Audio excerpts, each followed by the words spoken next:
about results. Results that improve the lives of Americans, regardless of their race, religion, color, or creed. It does not matter. I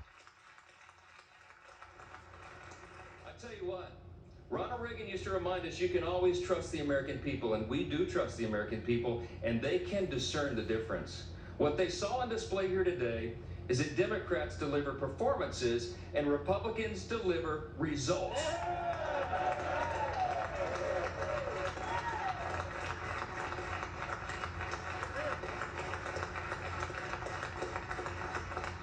Today, my friends, we are ready now. We are going to deliver what we were sent here to do, and every American will benefit from it. In 1793, just steps from where we stand today, President George Washington laid the first cornerstone of the United States Capitol. Over 50 years later, on July 4th again, members of this body gathered once again to lay a second cornerstone.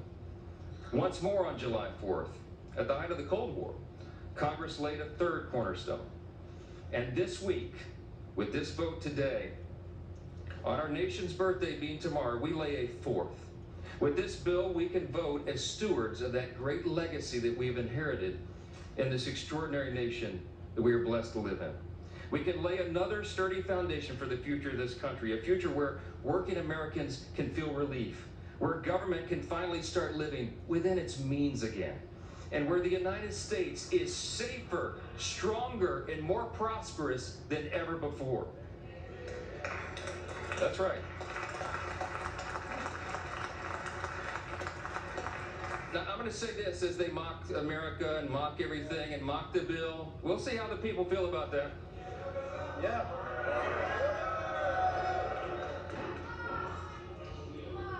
So listen, seriously, as friends and colleagues, really, across the aisle, what we celebrate tomorrow is the nation's birthday. Let's put the politics aside for a minute, and let's reflect on our blessings. No kidding, really.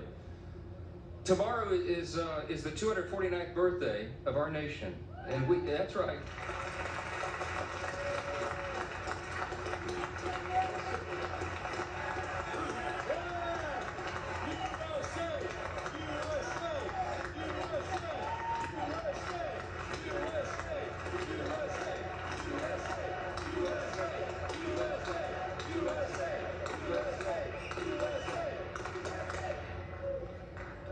I mean this sincerely. I thank my colleagues for standing. We all should be united in that. We are. We have squabbles, we have partisan debates and all of this, but at the end of the day, we're all Americans, man.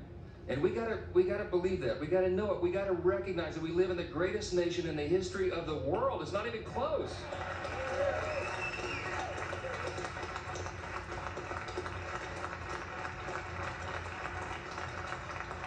My friends and colleagues, we are so blessed. We should not take it for granted. We live in the most free, the most successful, the most powerful, the most benevolent nation that has ever been on the face of the earth. And there's a reason for that. The reason that we are the greatest nation is because we were built on the ultimate foundation. And the bold declaration that my friend Hakeem Jeffries articulated earlier is true. We unite under that. The bold declaration that we do hold these truths to be self-evident. What is a self-evident truth? It's something that's obvious. We hold these truths to be self-evident that all men are created equal. It does not say born equal, it says created equal. And that it is our Creator, yes. It is our Creator that gives us our rights. See, the powerful thing about that is we're the first nation in the history of the world that acknowledged that our rights do not derive from government. They come from God Himself.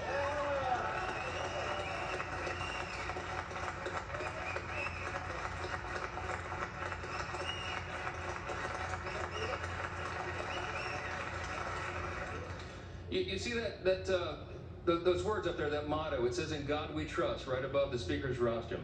You know, a previous Congress put that there in the early 60s in the height of the Cold War. There's a little visitor's guide that people get when you do tours late at night. You've probably seen your constituents and visitors and friends get the guide. If you turn, I think it's about to page 21. It explains why that's there. And it says, Congress voted to put that there as a rebuke to the Soviets' worldview at the height of the Cold War. Why? Because communism, socialism, find their root in Marxism. And Marxism begins with the belief that there is no God. It's wrong. And this Congress made a stand those many years ago, and we should do it again. We're different, we're distinct, we're exceptional, because we acknowledge that right there, our motto.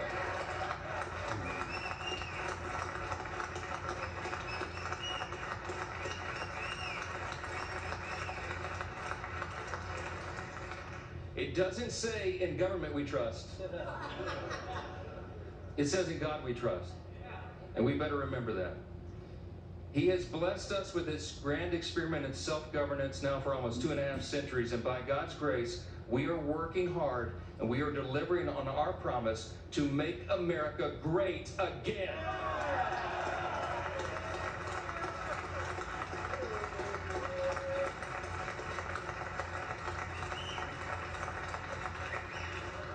This is without a doubt the most important vote of this Congress, and I think this may be the most important vote that any of us take in our entire lifetimes.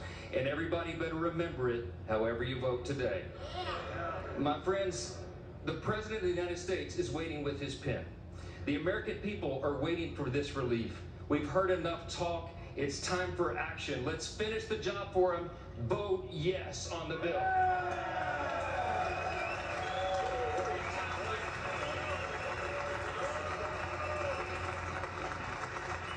With that, I yield back. All right, Speaker Mike Johnson. I'd like to add, in God through Jesus Christ, our King, in whom one day every knee will bow and every tongue confess that Jesus Christ is Lord of all. Amen.